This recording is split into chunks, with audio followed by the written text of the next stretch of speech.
would be almost similar scenario uh, would be forthcoming if you look at American context. But if you look at the Indian industry funding academic institutions and universities for research, still I can, although I do not have an exact figure, but I still believe that about not more than 5 to 10% money is coming from Indian industry in funding academic institutions and R&D in academic institutions and universities. Is still uh, 90% or more funding the institutions are dependent on government funding. The very fact that when we are talking about seeking an autonomy status, maybe the driving force behind that autonomy, apart from many other good intentions, could be that this may facilitate getting the TQ funding support. It may facilitate you to attract and support AICTE funding, DSC funding, etc., etc. Still, most of us are dependent on the government funding to the academic institutions, particularly the R&D. And hardly 5 to 10% of the research funding comes from industry. This scenario, therefore, is totally different from what is obtaining in the rest of the developed world. And unless industry recognizes this fact that it is in its own interest to do hand-holding proactively of these academic institutions and help them in both in terms of material support, in terms of intellectual inputs, in terms of telling them what kind of courses we taught, giving them open invitation for internships and invite proactively the faculty members to come, maybe incentivize them to come to the industry, take up project assignments, give them the real life problems for the students who take up for the BTech projects, etc. This proactive hand holding perhaps is going to be instrumental in enhancing the employability. And later on, when I share your some of the PPTs, which indeed, as I said, is a part of the presentation I had given to Vice Chancellor's conference in Malaysia. And then I gave it to some of the industries like IBM and Intel. I was Vice Chancellor, and they were so much impressed with this logic that earlier IBM and Intel and Microsoft, they normally do only funding IITs. I mean, this is another scenario. IITs are already richly funded, and almost everybody gives more and more fund to them only. And therefore, as a result, 3 of them started funding UPTO. They were so much impressed with this idea, because unless industry recognizes that it's in their own interest to proactively do hand-holding of the academic institutions, any such debate of academic industry interaction may not lead to very meaningful results. And that's why I thought, because as I mentioned, that right now, if you look at the current scenario of the industry, they're not, many of them are quite happy in hiring a diploma holder rather than an engineering graduate. Almost very few of them would hire MTechs and PhDs. And if you look at the current state of the higher technical education, particularly the master's and doctoral program in engineering in this country, one of the possible reasons of relatively sorry state of affairs of the quality of master's and doctoral program is because the MTechs and PhDs do not see much future of employment in the industry, and they perhaps believe that the only advantage of doing MTech and PhD is to join teaching, which itself has not been a very, unfortunately, very attractive career option, because it doesn't offer that degree of funding support to the faculty and the respectability that it should be giving.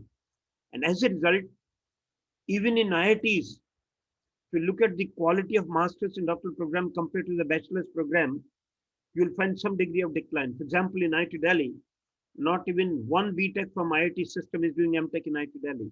So many times the MTech programs in this country are running where students from primarily privately funded institutions take a year or 2 off for coaching for GATE, appear through GATE, which facilitates them admission to IIT MTech program, which helps them to get funding support by way of scholarship.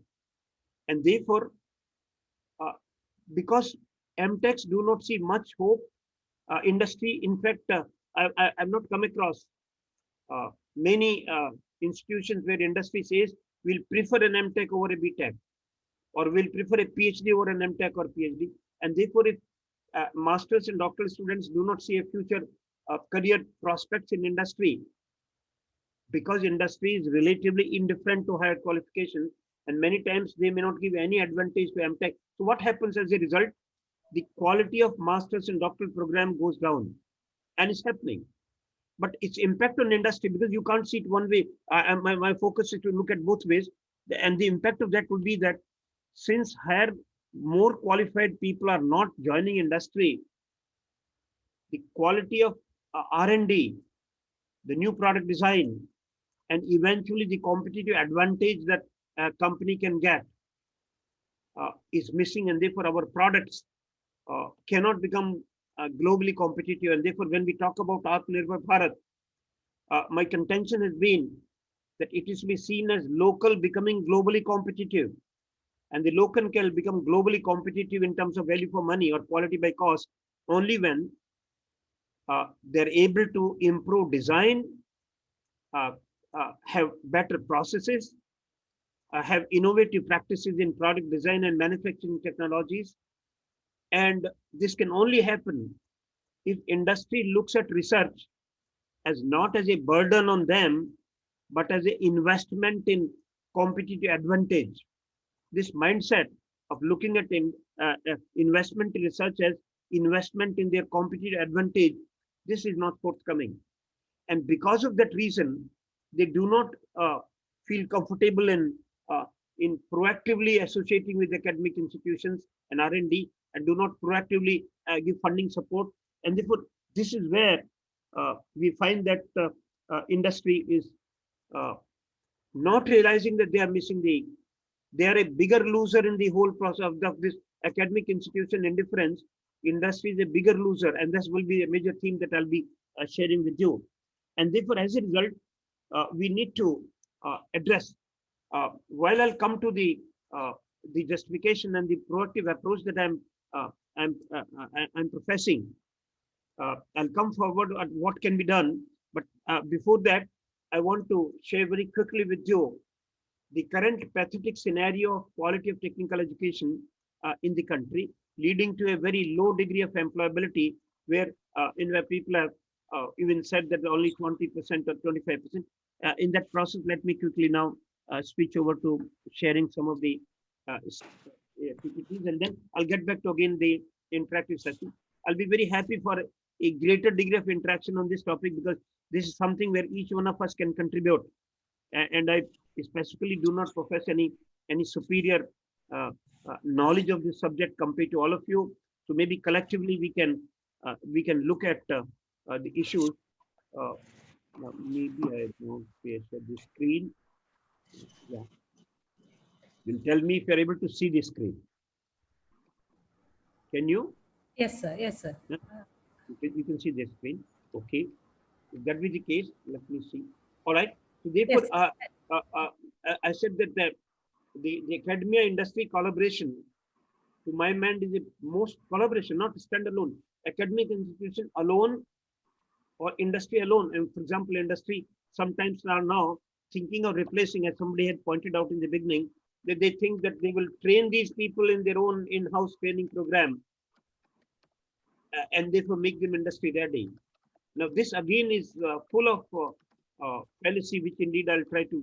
And therefore, to me, academic excellence in technical education, which should be the objective of any institution, the academic institutions and industry together uh, in a proactive mode, jointly realizing that their fortunes uh, are linked, they share common, and unless that mindset change takes place, the current situation of technical education, which is reasonable, which is quite pathetic at places, which indeed I'll show you through some of the statistics I had collected when I was vice chancellor, and therefore the current scenario of technical education, because of the lack of uh, intense academic industry interaction, the root cause is that. Otherwise, this perhaps would not have been allowed to happen. And therefore we have seen a huge change. As I understood that your college was. Hello, sir. Yeah, please. Yes. Hello. Somebody wants to raise a point. 1 second. Yeah. Yes, yes. There's a lot of noise that I'm getting. So yeah, sorry, sir. You can continue. What is happening? I think someone's mic was on. Okay. Okay. Yeah, this happens actually. In a distance mode is not the ideal way of interacting, but then this is better than nothing. Otherwise, there's no way I could have been in Kollam. And never mind. That's why I'm focusing on. So if you look at in the last 50 years of when you were founded as a college in 1958, if I took you right, perhaps engineering colleges in the country were not very many, particularly in the private sector. And therefore, after that second policy, therefore, what has happened? There is enormous major imbalances in the technical education system because of the rapid quantitative expansion, mainly through private participation in, and therefore there are regional imbalances where there are certain parts of the country which are huge number of private colleges in engineering management has come up, and certain states are relatively very few. Another thing, they very and major because of primarily industry indifference, large amount of branch imbalance, and I'm particularly very seriously concerned on this imbalance. You'll find that suddenly, because a message goes that only computer science and engineering is able to get the job, because as I said, the R&D opportunities and the product design opportunities and improvement in the manufacturing processes in the core branches of engineering, the industry is not hiring many people, and somehow they're not realizing that the reduced employability of the graduates would further erode their future of competitive advantage, and therefore it's becoming a vicious circle. As a result, nearly 80% enrollments that the some of the private colleges are having are confined to only 20% of the branches, mainly hovering around CSE, ECE, and IT, etc., etc. This used to be a scenario. And therefore, core engineering subjects are suffering due to lack of private investment in those branches. And therefore, companies are unwilling to fund laboratories, they're unwilling to donate and fund high capital intensive equipment and testing facilities to academic institutions, because many of the core branches of engineering are more capital intensive than the computer science and engineering. And as a result, there is a general tendency on the part of institutions uh, to increase enrollment without much money to be spent on investing in expensive investment in technology of the core engineering. And as a result, there's a tendency that at least in many universities, even in private universities, if you look at the enrollment, partly driven by the the the, uh, the perception that the only employment is in computer science and engineering, and even people, even after doing civil, mechanical, electrical engineering, will still be getting a job of a coder in some company or in IT. Now, therefore, this branch imbalance, while we colleges are conveniently increasing more and more enrollment, but we are not realizing its impact of this imbalance in times to come. There'll be acute shortage of core branch of engineering or mechanical, civil, chemical, etc. in the country, because I personally believe that this cannot be visualized that in all time, unless you all the time will keep on importing technology from outside and keep on importing experts from outside, which is not a cost-effective proposition that I'll be sharing with you. And therefore, this branch imbalance, and I do not know to what extent your college is impacted by that, but many private institutions are, in fact, the third part imbalance of the technical education system is that most of the uh, expansion has been in the private sector. Nearly 95% of the expansion has been in a privately funded institutions, with very few new colleges coming out of government funded category. And unless the industry comes forward in handholding, the government will not give money to private colleges. And unless the industry comes forward in hand holding, these private institutions, which may not get much of the liberal mandated government support, uh, perhaps their quality of employability would not be at a level where country can become, you know, competitive advantage can be given. And therefore, as a result, uh, uh, private colleges need much greater degree of funding support from industry. And unfortunately, this change of mindset, even if whatever funding, as I mentioned earlier, many very reputed companies in the country, when they want to, whatever funding they wish to give, the first objective will be, okay, let's look at funding IIT. Maybe let's look at funding NIT or IC Bangalore, whatever little funding. And therefore, as a result, private sector colleges are hardly the candidate for support and funding from the Indian industry. When I'm making this observation, it's a general, I mean, I'm not talking the specifics. The secondly, and therefore this imbalance of the ownership naturally impacting the imbalance in funding of these institutions by the external support. And as a result, private institutions, other than the aided institution, I believe your institution is an aided institution. You're fortunate to that extent that you are almost like a government institution. But then this does not happen in many, rather majority of the privately funded institutions, which basically depend on tuition fee as the sole basis of funding those institutions. And the Indian industry is not very enthusiastic in funding privately, owned institutions. That's a kind of a mindset which needs to undergo a change that, in fact, I'll shortly try to give a convince. And of course, faculty student ratio. The students are only increasing in some branches. Obviously, students are increasing in that branches, and as a result, the number of students are increasing, but the faculty ratios. And although under AICTE institutions, the faculty ratios are perhaps, at least on paper, are shown to be in control, but the quality and the balanced age profile of faculty members is missing. For example, I wish again give again a disclaimer that when I'm making these observations, these are not specific to an institution or a branch or a college or to a faculty. These are general observations based on the felt perception, based on, now, for example, in many private institutions that I come across, either you'd find 60 plus faculty members who retired from IITs, NITs, and government colleges. And I believe in Kerala earlier, when I used to go for my interaction with College of Trivandrum, where I had my the former student from IIT Delhi, eventually became principal of that college. And I was told that Kerala had the age of retirement as 55 years.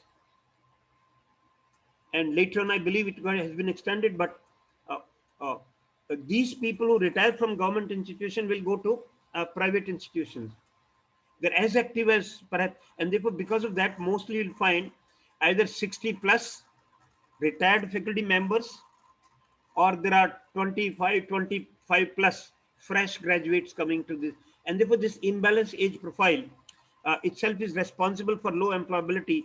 Uh, and of course, compensation packages in the government and private institutions is terrible. Even the compensation packages between the lecturer, assistant professor, and director principal in private funded institutions, again terrible.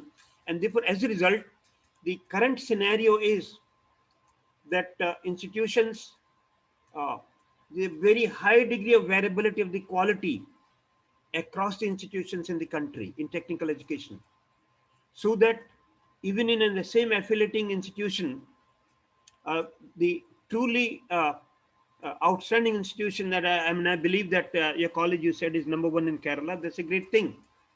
And maybe that's the reason why AICTE has uh, assigned your college to me for the purpose of further hand holding and inspiring to go to a higher orbit. But to look at the this histogram, a very simple histogram, which in fact, uh, if you were to know, for example, if there are, can I know how many colleges, engineering colleges exist in Kerala at right point in time? Absolutely, I have very little exposure to your state on that. What is the total number? Around 150, sir. 150, okay. Not that small, but in fact, in UP, There are 600 colleges. Of course, many of them are closing down. Now, for example, it find under the same affiliating university. Now, this is one simple histogram which tells you, and many times I use this, actually I evolved this very simple model, uh, and maybe you can use it in your institution to project yourself, your quality. That many times parents used to ask me, or my university, about the quality status of a particular college affiliated to UPTO, and how to uh, so I find that, and parents not being very uh, statistically very, all parents need not be statistically so educated to know the mean and standard deviation of colleges. So therefore I use this simple histogram, and I'm using this histogram to show the a terrible degree of quality, employability, variability of technical education in this country, where industry handholding is almost an operating necessity. For example, this simple, if somebody wants to know what's the quality of a particular college, I found a very simple answer. Find out the percentage students enrolled by you who are able to graduate in minimum mandated 4 years time. And when I started collecting these statistics from the UPTU, since we had access to all this data, we traced as to who was admitted, which student in which college were admitted in which year, and when did he graduate. And we came across this terribly disturbing histogram, which I even had put on my website of my university, so that it gave me a simple answer. The institutions and parents would be knowledgeable, because as a vice chancellor, my job is to only make the society more knowledgeable about the, and therefore what it tells you, the percentage, uh, the number of institutions on y-axis, and percentage graduates who are able to complete their degree in minimum 4 years time on the x-axis. And you can see that it then becomes a surrogate measure of the quality of that institution in a very simple measure. For example, there was only one institution in UPTU uh, which indeed had uh, uh, 97% of their students could graduate in 4 years time, minimum 4 years time. And that perhaps can be considered to be almost as good as an IIT, because even in IIT, there are 2-3% students who might not be able to make it within the mandated 4 years time. On one hand, they are as good an institution as, but if you look at the left side, there are two institutions where only 30% of their students could graduate in 4 years time. And then the histogram speaks of the rest of the land. And therefore, to me, on one hand, this gave a very simple information to the parents uh, and the employers on the industry about the quality of technical education, that institute, so that they can choose it for funding, they can use it for hiring, and they can use it for placement purposes, etc., and for admissions. But it was a simple uh, uh, uh, index which speaks about the quality, and I put it on the website, which actually compelled colleges to improve this scenario and do. And therefore, as a result, my purpose of sharing this with you is to only see a terrible degree of variability in the quality of institutions in technical education. And as you know, variability is a poor indicator of the quality. Greater the variability of quality characteristics, poorer the quality of institutions. And this is what was actually happening in MC. And therefore, then I, of course, various institutions, in fact, it's called performance spectrum control chart, which I use. And you'll find that truly only one institution can be truly called. Uh, Now, as a result, uh, what does it reflect? Now I come to a main theme. Such a high degree of variability of technical education in the country does not augur well for the competitive advantage of Indian industry to become our local products globally competitive. And therefore, recognizing this uh, need, it's high time industry and academic institutions realize and proactively come together. I'm using the word proactively. That means don't wait for invitation. Come forward, because you know it's in your own interest to come forward and offer support to academic institutions, because as a result, we find that uh, uh, we perhaps have been only paying lip service to a debate in academic industry interaction concept. There are institutions, many institutions which now have cell. I am sure your institution would also be having a cell of industry institute industry interaction cell. But then to what extent these cells have been, I am not sure whether you are doing any monitoring of the performance of these cells, to what extent they have contributed to enhance employability or enriched interaction with the industry, because there ought to be measurable performance indicators of even measuring the performance of such cells which exist, and many times they exist because they need to exist. And as a result, it's time that we look fresh out of box idea in facilitating the industry academic interaction, rather than the off-beaten track of meeting every year, talking about it, talking at each other, making very pious resolutions, expressing sentiments for or against it, and bury the matter for next year's debate. That actually is happening for decades, and it would not happen, because right now, as I mentioned, if industry had come forward in a big way to do hand holding, the kind of fate Indian technical education system, which I reflected from the diagram and the data that I've just shown you, perhaps we would, and this does not augur well, because we have enormous, tremendous potential of the demographic dividend to make our products extremely globally employable. And I tell you, when we talk of demographic dividend, being the youngest nation in the world, where more than 55% of population is less than 25 years of age, the whole focus is, if we can make them globally employable, the world would come towards India. Employment would not be a problem, because it will open up in global markets for Indian graduates. But if they are not even locally employable, even the local company doesn't hire them, this actually doesn't augur well for. And therefore, it's time that we do a fresh uh, uh, thinking on this. And this is what so a paradigm shift in our approach between industry and academy. Instead of treating industry and institutions as two separate entities, that industry is separate, academic institutions separate, left hand doesn't know what the right hand is doing, and left hand doesn't join the right hand. This absolutely mutual indifference instead of mutual interaction. This mutual indifference calls for a paradigm shift in our approach towards enhancing institute academic interaction to synergize the team. As I've been saying, team is together, everyone achieves more. So if Indian industry and Indian academic institutions join hands together, realizing that this interaction is not a win-lose, that the industry would lose something by joining hands or by donating or by funding richly, with a very open heart, richly funding academic institutions.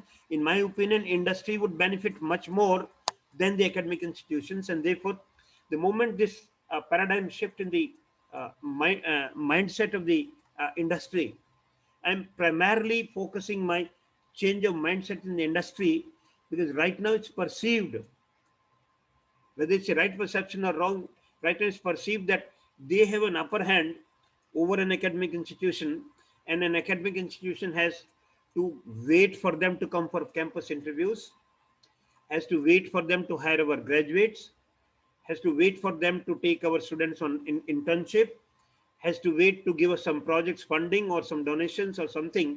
So since academic institutions almost made to be on the receiving end, and therefore addressing this realization is more for the industry to win by joining proactively the hand with Indian academic institutions, because such an institution and hand holding and enhancing the employability of graduates, almost every graduates coming out of those institutions, industry would benefit much more than the institution, although both would gain, but it would be a mutually win-win situation. And therefore it's time that industry and academic institution realize that they are the two sides of the same coin. We cannot therefore isolate our fortunes. Our fortunes are integrated, and if industry does not help academia proactively in multiple dimensions in handholding, that I'll be spelling out as I move ahead.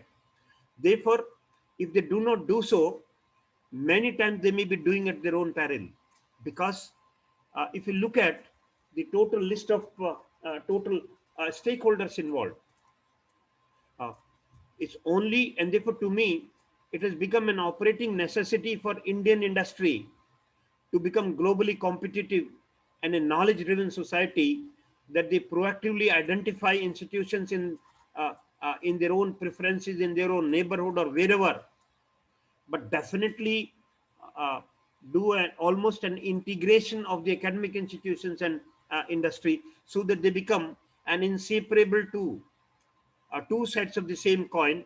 They cannot be separated to my mind, and therefore they could be almost primal dual ways of looking at it. Employability is a joint concern, and a primal way is perceived to be the concern of only academic institutions. In a dual way, it is the responsibility of the industry to do hand holding with the academic institutions to enhance employability, and therefore employability becomes a joint concern. I'm taking a theme and thesis that it's not only the responsibility of academic institutions alone to enhance employability, because they have severe limitations of the resources. Because of that, they cannot fund research in a big way. Because of that, they cannot attract the uh, uh, faculty from industry, because today industry can pay much more than academic institutions, and therefore they cannot, in academic institutions cannot attract brilliant brains from industry coming to academic institutions and in the form of faculty. And unless you have outstanding faculty, this dilemma can only be resolved by jointly looking at together as a team, so that we mutually win-win, and therefore uh, uh, current business environment, which is globally competitive, as therefore only quality would survive. And therefore, and this you are seeing today. If you look at the uh, AICT, that's why even AICT is opened up. It's not this. See, today AICT is becoming more hand-holding, more proactive. It's a very different AICT compared to what I thought it was. Now they're doing so much of hand-holding, because uh, many times colleges are asking, engineering colleges are asking to be closed down because they're not getting students.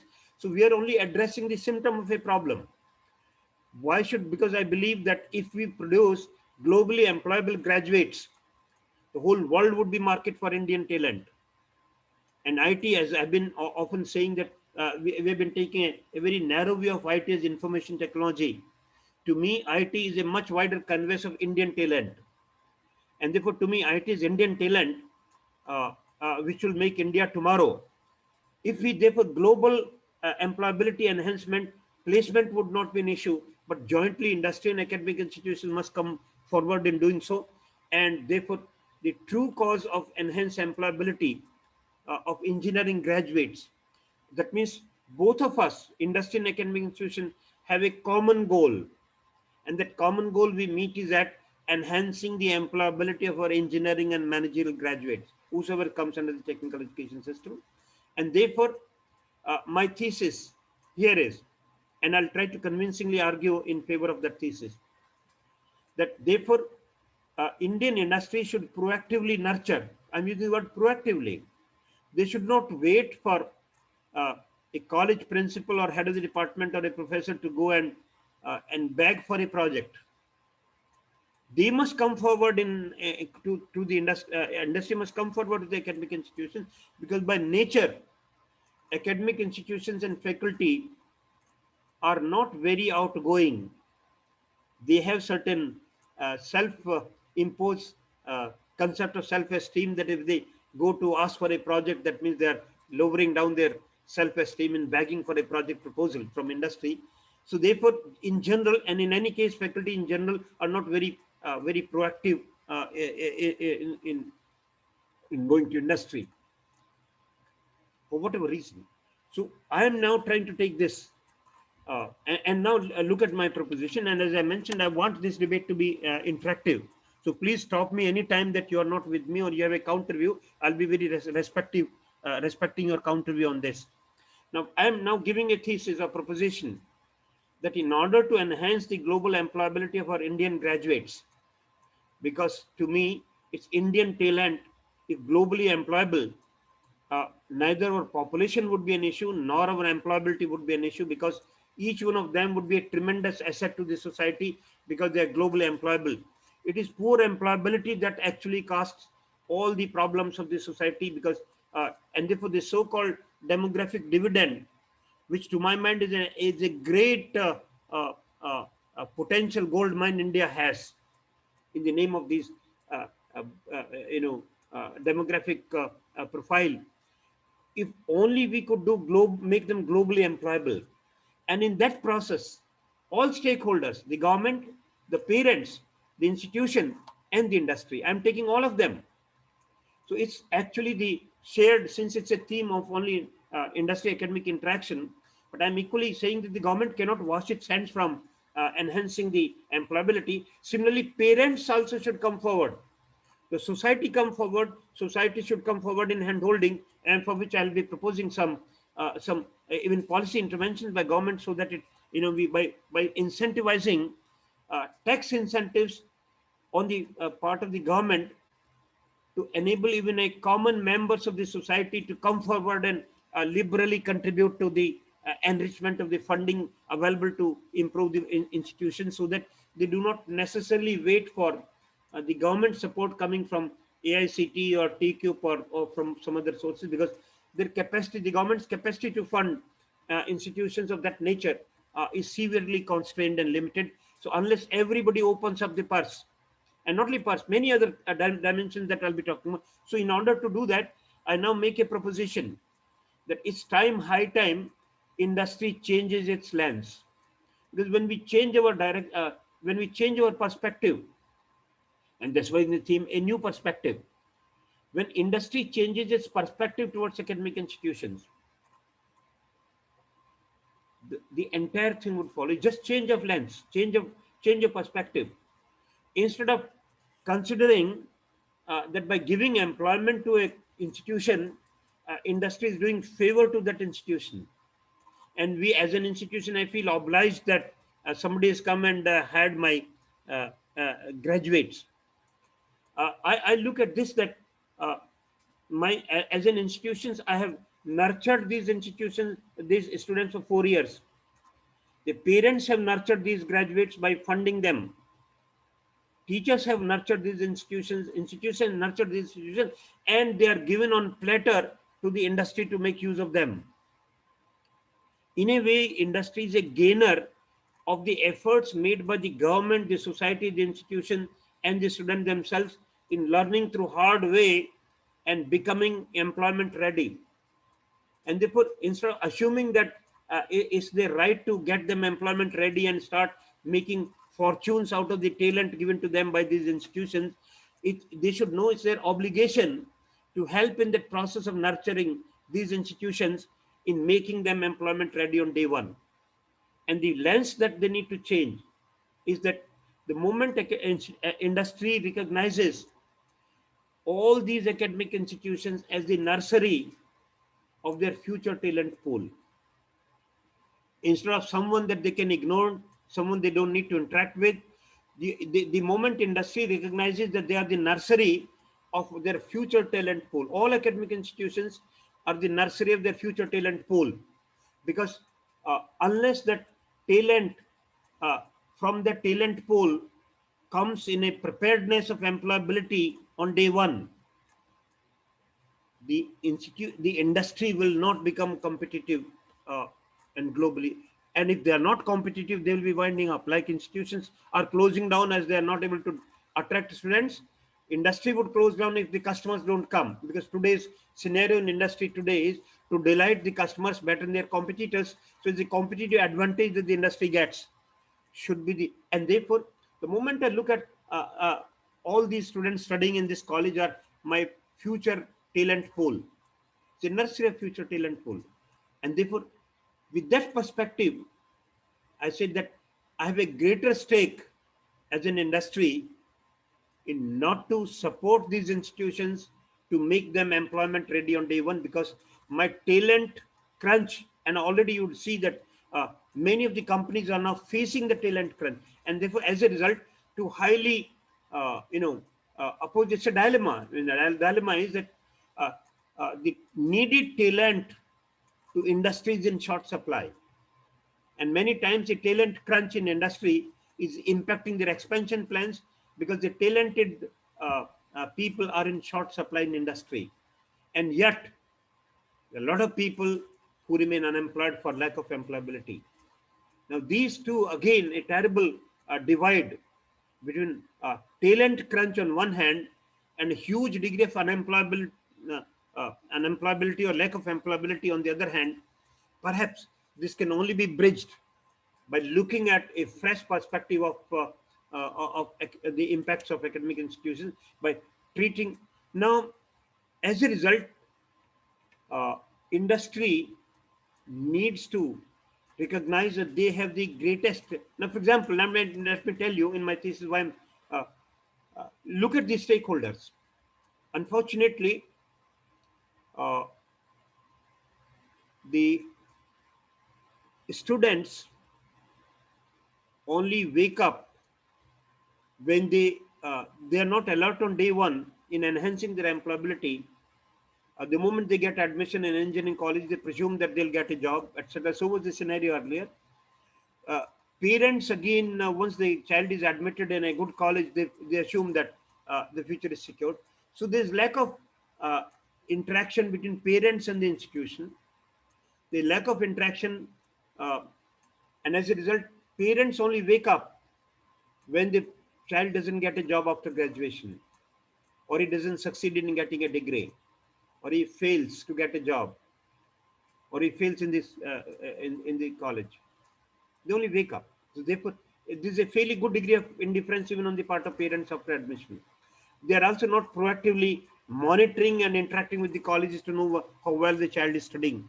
Similarly, teachers in general are not a major stakeholder, unfortunately, because many times in private colleges I have seen, maybe a college is very different, and so the private colleges and men there are eight. The teachers are hired for 1 year, 11 months. So they are not sure whether next year they will be on. What kind of stakeholder do you expect them in the nurturing this? So unfortunately, and this is a very major unfortunate thing, that the teachers at times are not a major stakeholder in this lack of employability. The institutions themselves uh, are not realizing the ownership about the long-term impact on the of low employability on their own image, and therefore in the process, maybe our uh, uh, current stakeholders who are nurturing these colleges may have some stake, but no. But look at the stake of industry. To my mind, industry is the biggest stakeholder in all this game, because uh, if they do not get employable graduates coming to them, the impact of low employability in the country would be much severely felt on Indian industry, on its competitiveness, and this is what's seen. For example, you know that there are very few software. Still, for example, most of us would go for the softwares in the Microsoft or some other software. There are very few Indian software which are even used globally. We have the talent. Our Indians are the people behind the success of Google and Microsoft and IBM and all those. Why couldn't these people do the same transformation of Indian industry? Because somewhere there's a gap, and therefore, what is required? Industry becoming a bigger stakeholder. Its role has to be perceived as mentoring. Industry must mentor, and because you see, it's rather unfortunate because conventional concept of university in maybe 100 years back was that the universities were the storehouse of knowledge. Professors were the storehouse of knowledge. They were the ocean of knowledge perceived by industry and society. And industry would come forward to learn from the university, to learn from the professors, the latest development or latest body of knowledge. Unfortunately, the scenario has undertaken a totally different curve. Today, we talk about sending our faculty for training in industry so that he is aware of the latest technological developments in industry, because otherwise, because a college cannot go in for replacing the state-of-the-art equipment in your own laboratories, and we may still be teaching with the conventional technological equipment because my funding capacity is severely limited. So it's a reverse flow now. The faculty is going for learning from industry. The industry is ahead of the institutions in terms of the technological advancement and know-how. And if that happens, obviously, perception of industry about academic institution is, unless they have a wider perspective of the kind that I am mentioning, that the low employability to industry is of such a high concern that they would not let academic institution be on their own and tolerate that low employability, because the stakes of the industry are much higher than the stake of the academic institutions and the stakeholders of the academic institutions in the process. And therefore, as a result, uh, because of that, many companies are having an acute shortage of technical talent. I know even TCS, for example, many people hired by TCS in India are not Indians. They're expatriates. They're people from outside. They're people from America, UK, maybe earlier China, Japanese working. And therefore, this scenario uh, is leading to academic, terrible technical talent in the Indian industries. So, as a result, what are they doing? I know where your college is, it used to happen. Particularly even now, some of the good companies are now bargaining with institutions, training and placement. I'll come to you only when you give me a day one slot to come. Now, this is a manifestation of a scenario. We'll say, I'll only come, for example, TCS used to at times come, as they say, I'll only come to your campus if you give me slot on day one. Some other MNC would come to your college only if you say, give me a slot on day one. Why this? Because they presume that people who have been hired on day one at least would be employable. And if they go to a college, there'll be only leftovers will be remaining there. It's a very wrong perception. Should not allow to happen. And therefore, if I'm nurturing every student I hire, I recruit and make them employable, I don't need to work on only going to the campuses if they give me day one slot, because somebody has to come on day two, somebody has to come on day three. And therefore, these are manifestations of the symptom of a problem. Similarly, in some of the companies started hiring graduates from third year onwards. They'll go to campus on third year and say, okay, you are now. To me, I see that as an advantage at a time, but then college has to. It's an advantage that at least this person has been identified by in third year itself by a particular company, so that the tension in his mind about placement is over. But then this can be a double-edged weapon. If he becomes complacent that since he has got a job and therefore doesn't need to study, it will be unfortunate, and this can happen. On the other hand, it can be a wonderful thing that this person who has been hired in the third year can be nurtured in accordance with the requirement of that company in the remaining period of that time, so that on day one he becomes placeable right in that company. So to me, it depends upon how you take this. But then these are manifestations that companies, some of the good companies, reputed companies, are realizing that everyone in that college is not employable, and therefore they are seeking for day one slot. To me, it's a manifestation, symptom of a problem, and I should not be addressing symptoms. I must address the root cause, because industry need to analyze the root cause of this problem. And root cause is that because of their indifference in funding at academic institutions and doing proactive hand holding, not everybody in that college is employable, and that's why they should be the first one to get it. The true cause is the lack of employability of our engineering graduates, and industry must therefore do proactive hand holding to nurture these colleges, visualizing these institutions as the nursery of the future talent pool. This indeed is then industrial inputs need not be remain confined to funding.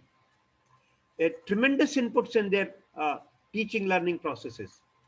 Experiential sharing can be a very effective way of improving quality of teaching learning. If people, experienced managers and engineers from industry, come forward as a part of their obligation, maybe without expecting any remuneration, And therefore, this is the kind of obligation I'm talking about, that if they share their own experiences in the in the institution, it would enrich the quality of learning. It would increase the employability of the graduates, and it may also open up some of the brilliant people, open up looking for employment in your company, because you are actually in, and therefore that's why I'm looking at the joint fortunes. And therefore, thus the role of the industry is to be perceived as mentoring role. I mean, ideally it should have been reverse mentoring. The universities being the storehouse of talent would be doing this mentoring to the industry. This used to happen maybe 5, 10 decades earlier. But today it's unfortunately a reverse role, and therefore industry must perceive that, must mentor the institutions, facilitate them, nurture them. So mentoring role, facilitating role, nurturing role, and the even academic role wholeheartedly.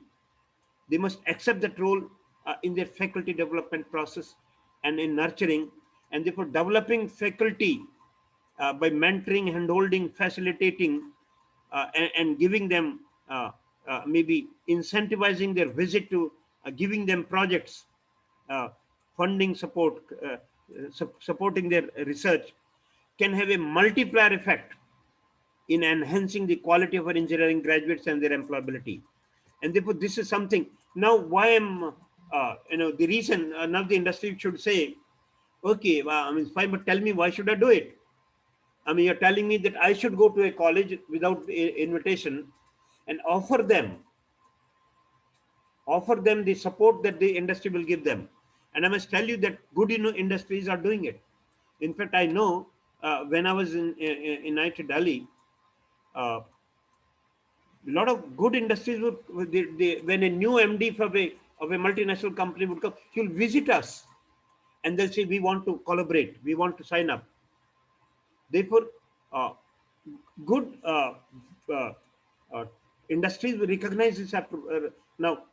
But I'm saying everyone must, and say, let me look at. I'm looking at the convincing every industry. I at least convinced IBM, Microsoft, and Intel when I was UPT Vice Chancellor. Were only going to IITs earlier. They funded the UPTU, and there was perhaps the first time that they were funding a state technical university, that too for nurturing private colleges. Now I gave this example. In fact, I shared this logic with them. I made this presentation uh, to IBM, Intel, and Microsoft team at that time. Now let's look at the opportunity cost of unemployability. Now we recognize that, and the reason I gave you a wide spectrum of a poor quality of variations of only 30% people graduating and 97% people graduating, which means that a world class and third class quality exists under the same umbrella of the affiliating university. And therefore, let's look at the root cause and the opportunity cost of this low employability to industry. As I mentioned that, unfortunately, uh, uh, the stakeholders in the academic setting and the society, the parents don't recognize the issue when their dreams are shattered, when they spent money and hopes in a student and hoping that one day he'll bring name and uh, but doesn't get a job for years. It's a very pathetic scenario. But let's look at a opportunity cost of the industry, because to me, I'm taking industry as a major stakeholder to break this impasse, because we only talk at each other at times, and maybe at a ritual conferences we talk at okay, we must come together, oh, we must. So these are only the rituals of great emotions expressed and filed again for the next year's meeting. Now let's look at that, of to the opportunity cost of low employability to industry. I'm using the total cost of quality. Actually, those of you might be knowing total quality management, TQM. There's a concept of cost of quality. Now, cost of quality comprises of three components. There are two components: cost of conformance and cost of non-conformance. Cost of conformance is producing employable graduates, and cost of non-conformance of producing unemployable graduates. And therefore, the cost of quality comprises of cost of investment in the quality of graduates to make them employable. That's an investment in quality. And price of non-conformance or cost of non-conformance is the cost of not doing so is the hidden cost of failure to invest in an employee enhancement. An alternative model of cost of quality is prevention, appraisal, and failure. Prevention is an investment to see that no graduate who comes forward after graduation is unemployable. So prevention cost is an investment in quality that industry must focus in, which right now is not doing it. And as you know, a stitch in time saves nine. A very simple old adage. Prevention is better than cure, as you talk about. If industry proactively invests in preventing low employability in these colleges by proactive handholding, maybe at 1/10 of the cost, they will be able to get the requisite talent that they need. That's called preventive cost. The second is appraisal. Appraisal is measuring the quality, your investment in testing, etc., etc. Failure. The failure costs are the failure to get the right quality of employability in the graduate. Suppose, and therefore right now, if you look at the failure cost versus prevention cost, maybe prevention cost is only 10% of the total cost of quality. 90% is the failure cost, and therefore the cost of low employability, the opportunity cost of low employability to Indian industry in the form of failure cost is enormous.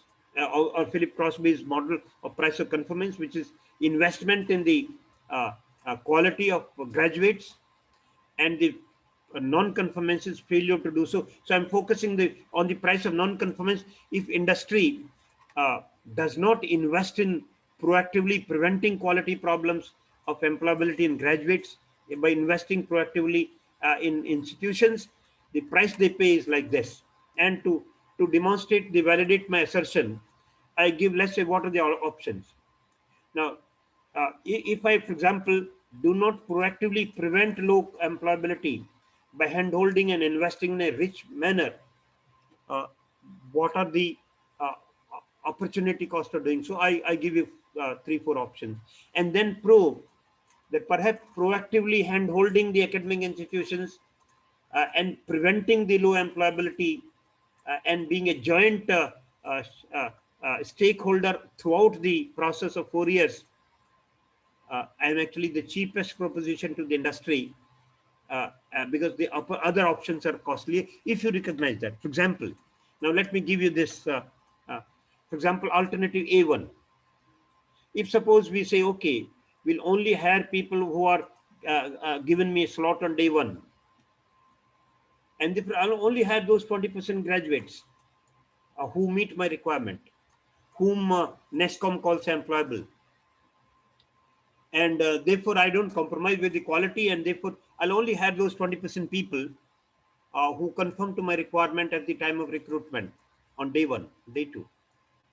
Implicitly, I'm expecting, with that mindset, I'm putting a constraint of the shortage of talent in my company, and thus putting a cap on its growth and development in times to come in India. So if I'm only taking those 20% people who meet my requirement, and therefore as a result, I'm putting almost a total capacity limitation on the growth and development of my company in India. India being a tremendous market for products, putting a cap on your product, although you are otherwise a great company giving value for money. People are excited in having your product, but because of the lack of talent, you cannot grow. And you say, okay, I'll be told. And therefore, indirectly look at the opportunity cost of curtailing your growth in the country due to paucity of talent uh, is enormous in the form of a hidden opportunity cost. And therefore, as a result, you could have grown much more in this country had you done hand holding proactively, and therefore talent shortage would not have been an issue. And therefore, I presume that to the companies which are very visionary leadership and able to look at the hidden cost of doing business, which is called opportunity cost in industrial engineering. And therefore, this proposition to only go in for take the cream, go to a college, take the cream, and that's it.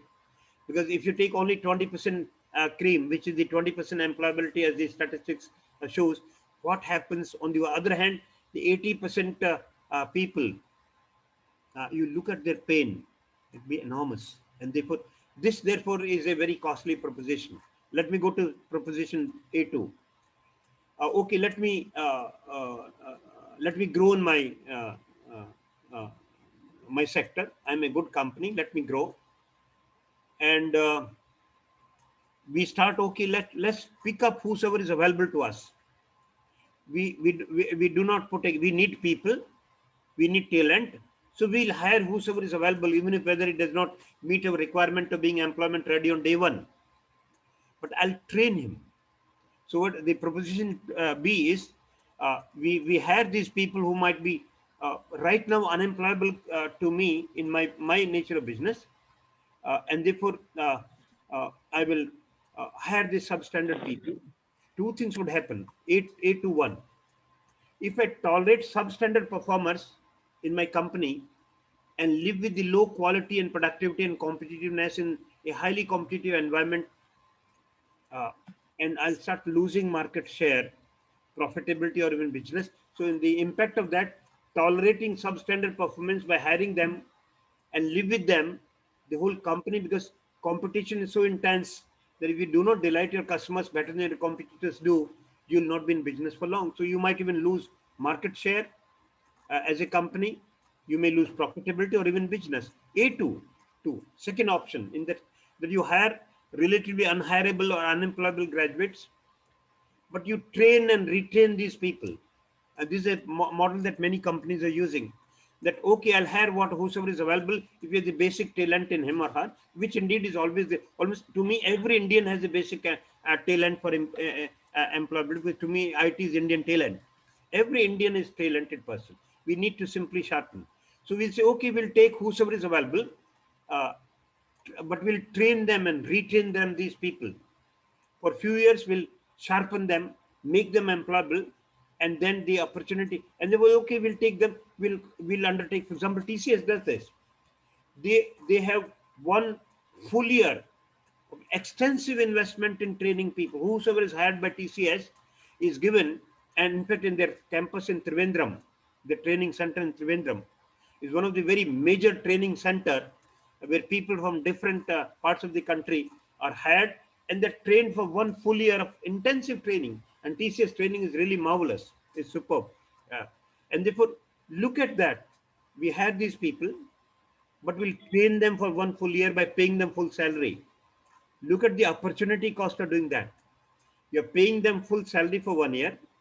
You're spending so much money on them by training them, and during this period, you're tolerating almost low or no value addition by these people while they are being trained and retrained. The opportunity cost of training and retraining these people is, if you look at it, because we don't measure the opportunity cost in this country, and that's why they are all what we see is the tip of the iceberg. The hidden opportunity cost is so tremendous that the money that we invest in training, retraining these people for years is a fairly costly proposition compared to the option that A3.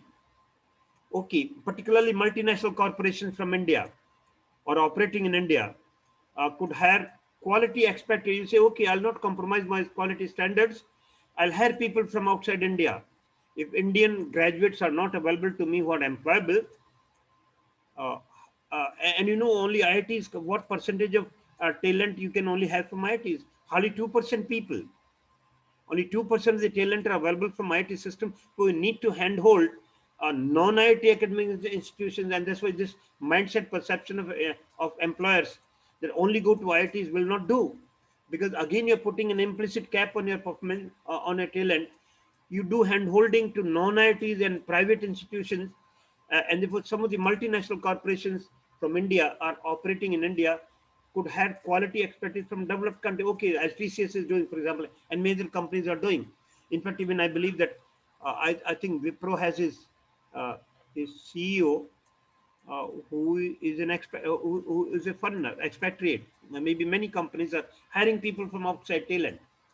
So this third option of multinational corporations generally and many others, okay, if we can't get Indian employable graduates, we'll go from outside India and hire from other countries, expatriates from developed countries for employment in India.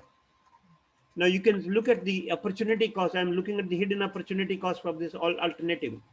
Apart from the problems of adjustment in the new alien environment, these expatriates from America or Europe or Japan or China or somewhere, apart the problems of cultural adjustment in the new alien environment, do you think that these people would be available to India at the Indian cost?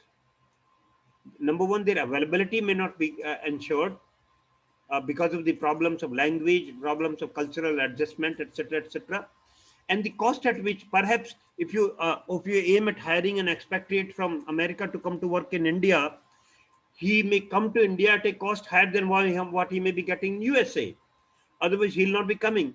And if you hire an expatriate at such a phenomenal cost for in India, your cost advantage that you profess for becoming globally competitive, because Indian talent is much cheaper and maybe at 1/10 or 1/20th of what an American gets, you can get an Indian talent. That cost advantage is missing. And therefore, if that happens, even the opportunity cost of this scenario is enormously high. A4, uh, A4, which actually the five, because there are two alternate. And now this option for which I'm now, okay, finally A4, that since all the previous opportunity, the opportunity cost of all the previous options are very, very high or enormous, I now settle down for as the cheapest option, the least cost option is do proactively nurture all technical and management institutions. Proactively, I'm speaking to industry, proactively nurture these all technical and management institutions through support, through help and a guidance in course development, through faculty development, through project guidance, and through funding support, support through equipment, support through software, support through guest faculty, and other form of hand-holding to increase the quality of technical education so that industry becomes a major hand-holder to enhance the employability, and these institutions do not look towards TCube support or support from DST or support from AICTE, because that support itself is relatively a very smaller amount available to you and cannot help you to compete with the rest of the world in terms of producing quality. So a greater quality input can only come in a multiplier effect from industry coming forward and doing that hand holding in a big way. And this can only happen. And if you look at this perspective, that means industry is doing hand holding proactively. That means preventing unemployability or preventing low employability.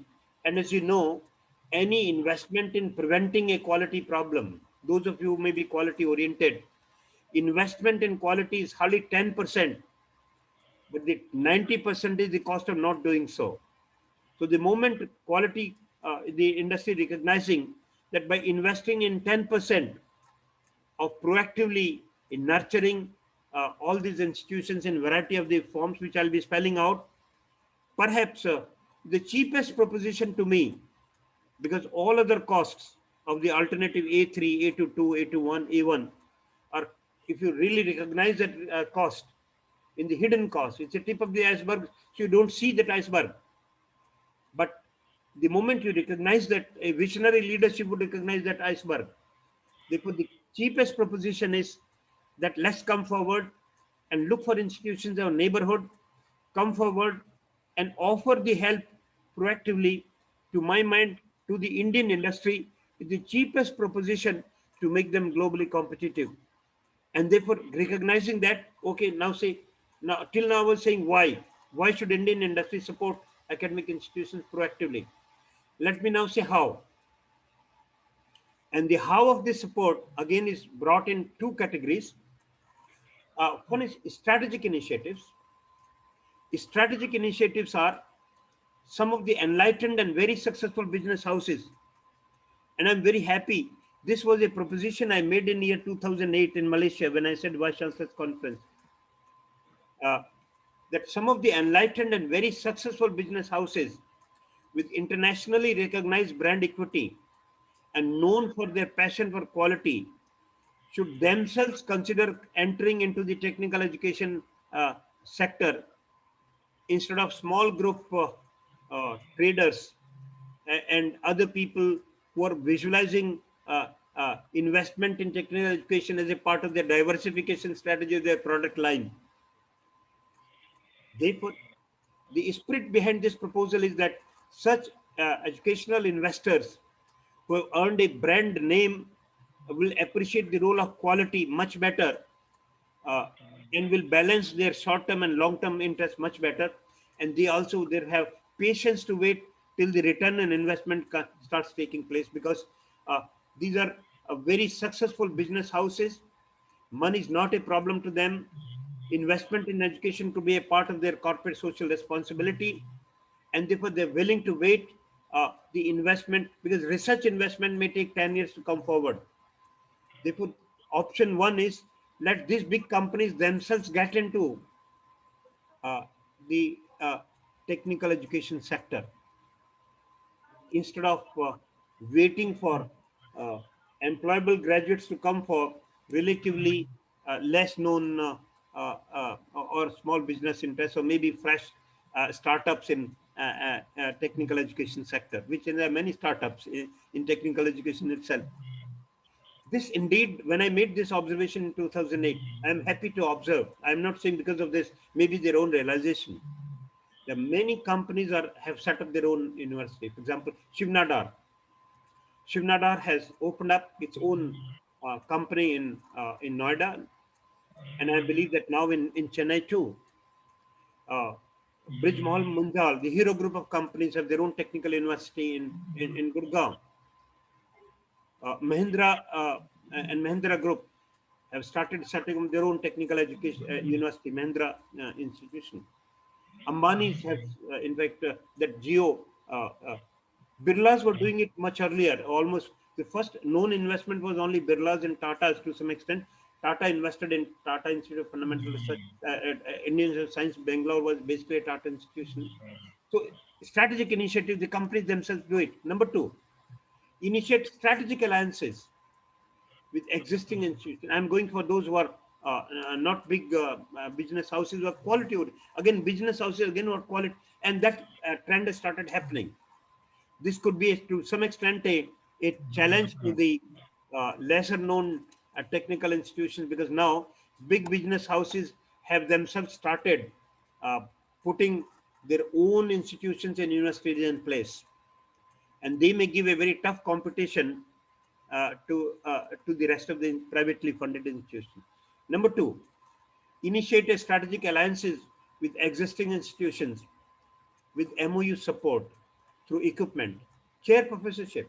I mean, for example, such and say you say, okay, Infosys chair professor, it exists. There are Infosys chair professor exists in some of the institutions, and there are Tata chair professorship, Modi chair foundation, Dalmia chair professorship exists. For example, IIT Delhi has about 35 to 40 chair professorships existing, funded by industry. But unfortunately, many of these offers remain confined to IITs, which perhaps may not require it so much as non-IITs require it, as private institutions require it. So therefore, it's again a change of mindset of industry. Offer this chair professorship to industry, private industry chair professorship to private institutions who actually quality focus but are handicapped in their finances, and therefore attract brilliant teachers from anywhere to come and hold that chair for 2 3 years. At least this would be a big support. And many times industry can send their own talented people to hold a chair, and this way put a sabbatical. Then industry offering a full lab, you say Intel lab. Intel lab was actually UPT gave an Intel lab. uh, uh, Microsoft trained in different way. IBM actually gave support to the high-end server at that time. So by offering a lab, and you can give a name to that, you can say Infosys lab, or the Intel lab, or the Microsoft lab, or say it's an Reliance lab. I'm sure the industry would be happy to get acknowledgement of that fact, and they would richly donate equipment, and they have their own indirect self-enlightened interest in donating good equipment and software, because if your students are trained in that machine, or the students are trained using that software, indirectly, when they could they go to the world of, of business or the world of work, because they have seen the benefit of your software or equipment which the college could not have afforded it on its own. Maybe that indirectly they will start prescribing or buying that software or buying that equipment. There's a long-term self-enlightened interest companies may be having in liberally supporting equipment, laboratories, library support, faculty sabbatical. Now, adjunct professor, faculty select are two. Adjunct professor is Indian industries sending their talented people to become adjunct professors. This has started happening, but not in a big way, not across the board. I'm doing it. This has to happen in a big way for 100% employability, and therefore adjunct professors should come do handholding. So this is how do the industry do handholding? Let the industry support an adjunct professor, and AICTE starts counting adjunct professor as the faculty count. They have to create the right kind of situation. Faculty sabbatical. Now you support, send a faculty for a sabbatical leave in industry. And by doing so, maybe college may not be able to pay the salary, let the industry pay the salary for, that's an indirect contribution in nurturing the faculty, so that if this faculty whose salary is paid by the industry, but is in industry on a sabbatical leave from college, because colleges capacity to pay salary while, I mean, they have, many colleges have the limitation in paying salary while he is there in the college. Paying salary while he's on industry sabbatical, although it's an ideal scenario, IITs do that, but I don't expect this capacity from private colleges. So let industry come forward and pay the faculty sabbatical, and this way faculty would be trained in the latest state of the art technology. So when they come back and teach their students, they'll be teaching what should be taught rather than what they can teach, and there'll be transformational change, but it'll require a long-term investment and patience. And of course, third is adopting colleges for mentoring purposes. In fact, when I say recently, this was a initiative that I had, actually NESCOM had held that when I was vice chancellor. It's not that recent. It was the PPTs when I was the UPT vice chancellor. That NESCOM adopted those colleges. Many colleges of UPTU, they say we'll adopt them, we'll mentor these colleges. What I'm actually now proposing in a wider canvas, much more than NESCOM only confined to software. I'm now proposing as a strategic initiative that every industry must take up the role of mentoring and at least one academic institution in the neighborhood. And the analogy that I'm developing is from the medical colleges. Now, medical colleges invariably had this all through. I'm not sure whether engineering colleges had, but both are professional institutions. Now, invariably, every medical college would have a medical hospital attached to that. It's almost everywhere. So that these medical students would have hands-on learning when as residents or as interns. They are performing duties, internship in OPDs and elsewhere in a college, so that a college and hospital are working together in a two sides of the same coin, because a hospital and a college are now directly coupled in the form that every medical college has a hospital attached to it. I am therefore proposing a similar analogy, that if industry comes forward, let every college must have a company or an industry attached to it, or more than one, so that that college, by way of MOU, can treat that industry for the purpose of sending their students for internship, for training, for sabbatical, for whatever, and therefore this can happen in a very substantive way. Then that's strategic initiatives. That means long-term one.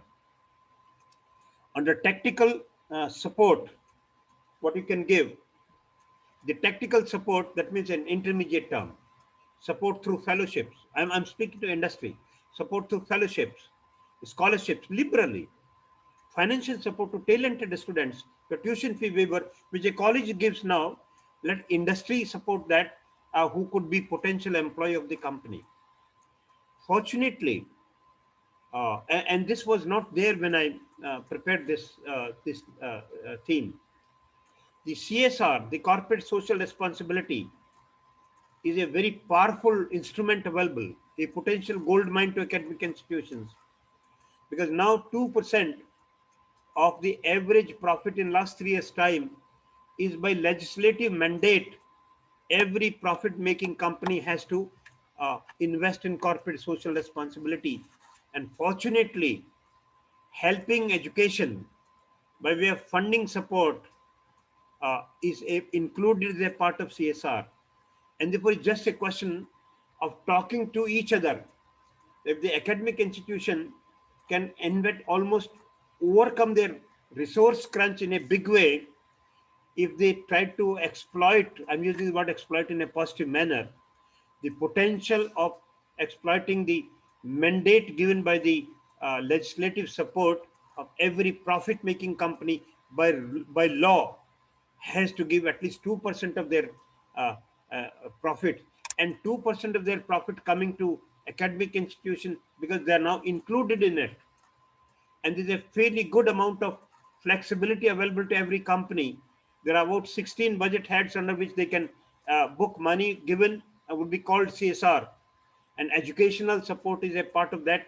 And this being a facilitating clause under CSR, it's now up to the companies and institutions together to recognize a tremendous benefit, because by funding 2% of your profit to a college, and this could be a substantial support, much more from what may be obtained from other AICTE and other TCube support, which has a limited. This could be a perpetual support. It's a very substantive and multiplier effect. Not only one company, more than one company can come forward, and therefore, it's the relationship that you develop through fellowships, scholarship, financial support through talented students, and use the CSR budget. The CSR budget is such a tremendous and relatively untapped. I don't know, you do your own internal audit to what extent your funding is coming from the CSR grant of a company. You may not find a very huge one, whereas up to 2% of their profit could come to you if you had that kind of interaction. Then offering faculty sabbatical during summer vacation for industrial exposure.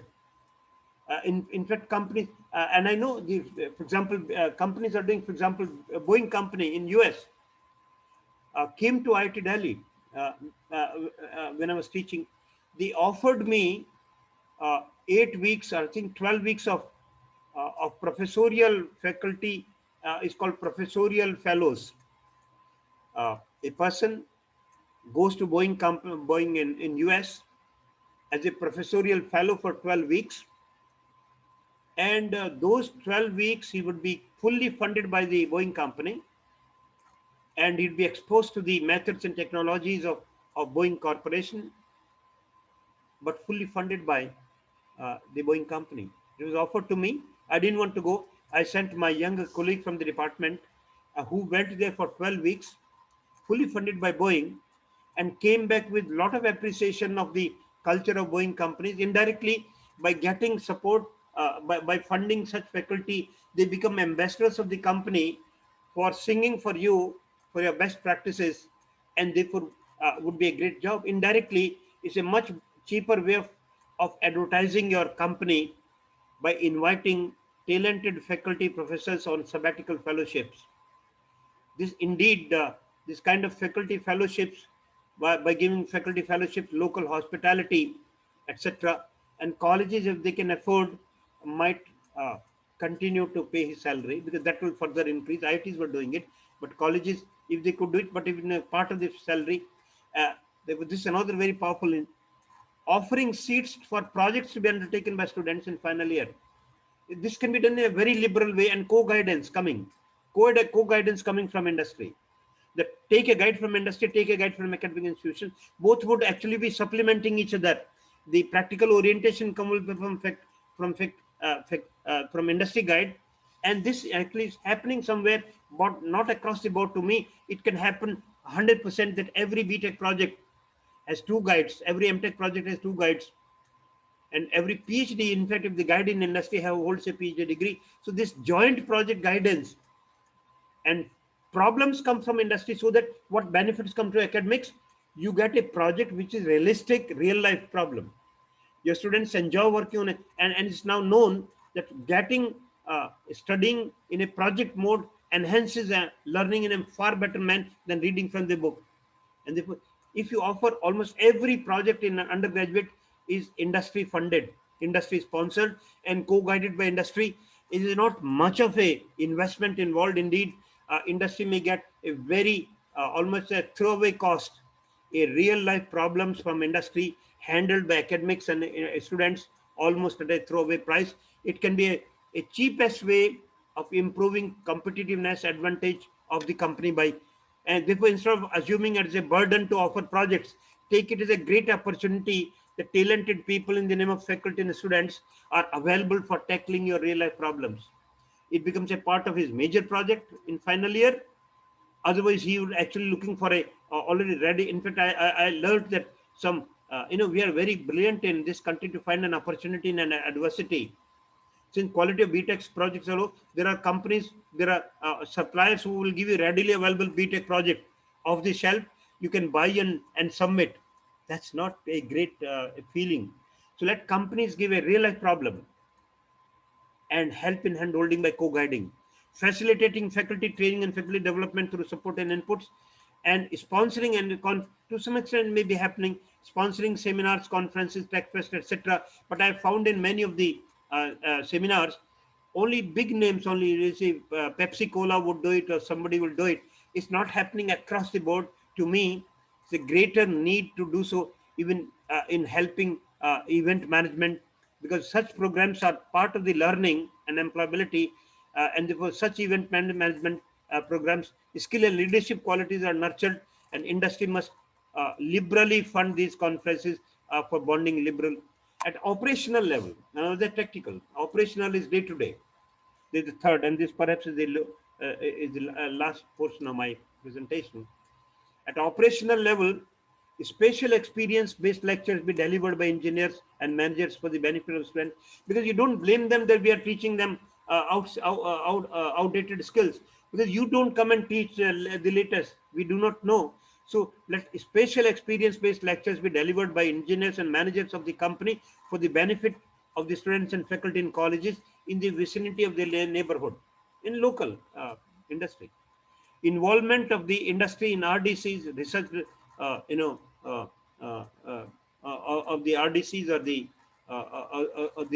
research, committee, research development committee, board of studies for shaping curriculum or other committee. So involve companies. Now, here I must also see the right now a indifference on the part of industry.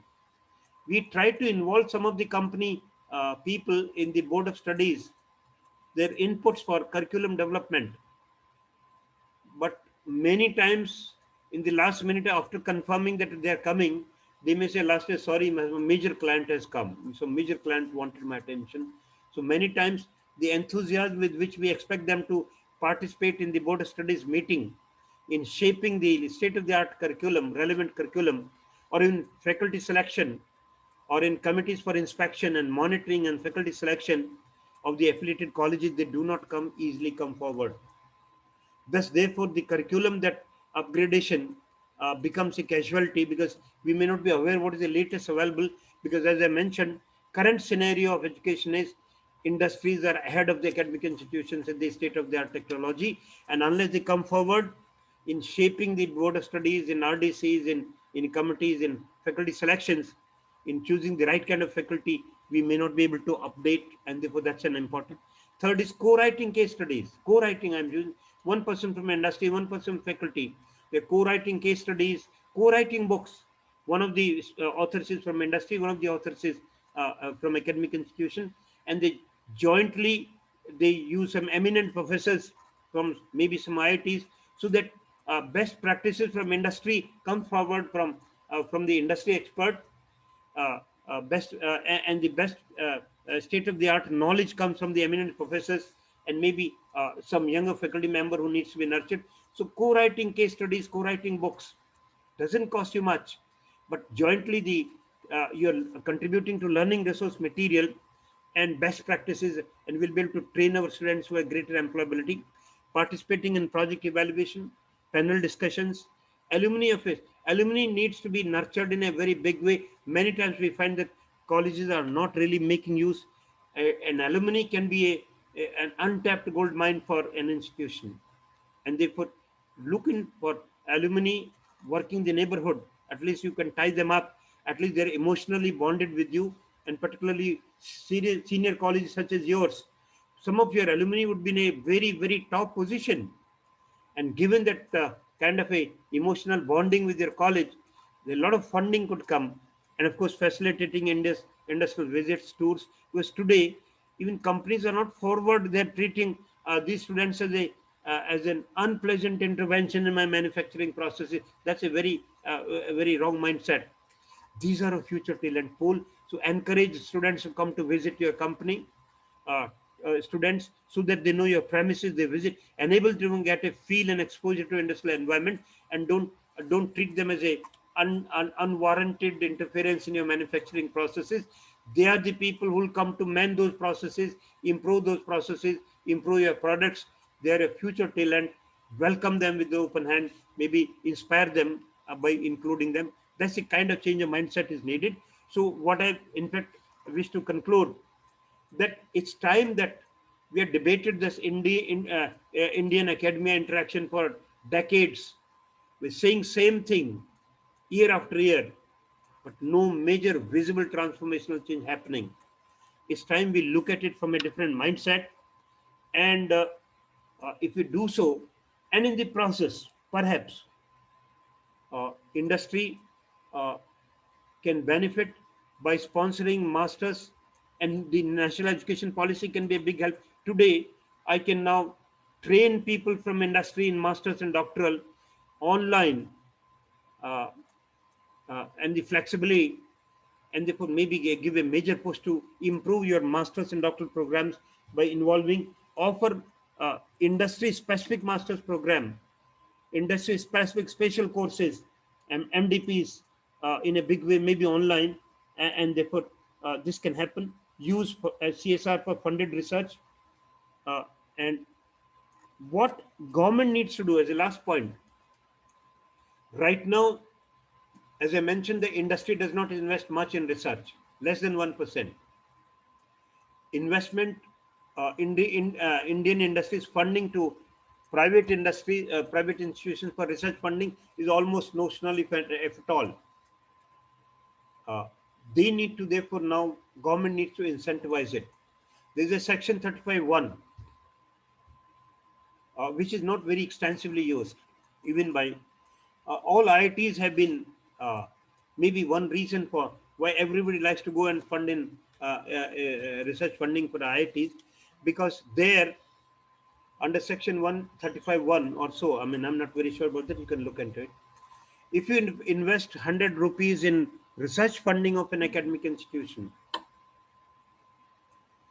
you would be getting 150 rupees worth of tax rebate. That means 150 rupees can be reduced from your taxable income by investing 100 rupees in research in that academic institution. But then the Central Board of Direct Taxes need to recognize you as a research center under that clause 35(1). Now, to me, if Indian academic institutions get liberally recognized as a research center, because after all, higher education, research and teaching are inseparable sides of the same coin. And if this tax incentive is available to every higher education institution for research purpose, only research purposes, not for building buildings and other things. The other venues that I've talked about already, I'm exclusively talking about the research funding.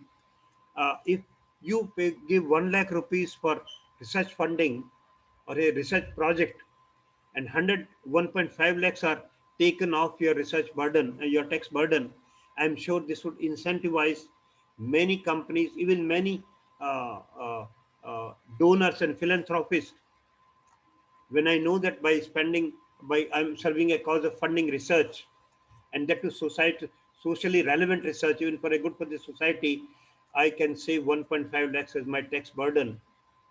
This might give a further impetus to the funding of research in technical education in less endowed institutions. I'm not talking of the funding the already funded, making the rich the richer. I'm talking about institutions who are starving of funding, but to make them handholding, to enhance their employability, I'm suggesting that you should try to explore more and more provision exists. Your college must explore by showing your research interest. Obviously, it will go to the research center, all is sensitized towards research, develop a credential of funding of serious research being done from your college, and then look for this option where further investment would come because people would find a tax incentive in doing so, and not equal 100%, it's 150%. So we give 1 lakh donation on research, 1.5 lakhs of, earlier it used to be double, now it got reduced to 1.5 in IT priorities. So some kind of major tax incentive needs to be given to support that. And if that happens, things will happen. Now with this, I conclude my presentation. Maybe my tea has also come and my time is also nearly coming to an end. So this is a kind of that's why I talked about a new perspective. Conventional perspective will not work. Conventional perspective for decades has not delivered. And I would be very delighted if you tell me otherwise, whether industry interaction by way of the issues that I talked about in your college are already in that degree of magnitude that I'm talking about. Is it order the magnitude change required, not only marginal incremental, one or two people put on BOS. There's notional tokenism that is shown, extensive, proactive, passionate involvement of industry in hand-holding is not done. It's not happening.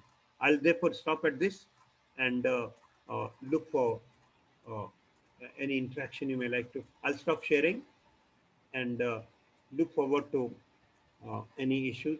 You may disagree with me uh, and you may have a different perspective. I'll be very happy. This is one way that I perceive. It's my perception. It's very well-intended perception on the part of the industry. It's high time industry recognizes this because they have to be globally competitive. They cannot be globally competitive without having talented people being hired on day one, and this calls for 100% employability enhancement. It cannot be done without the proactive support of industry. Both are win-win. Industry would benefit more, academic institution would benefit, society would benefit, the country would benefit. So it's a win-win-win-win proposition. Over to you for any interaction. Thank you. And I can hopefully now take a cup of tea while you're asking me questions because my tea has come. Thank you, sir, for providing some new insights into academic industry interaction. Now is the time for interaction. Please use this opportunity. Please raise few queries and interact with sir.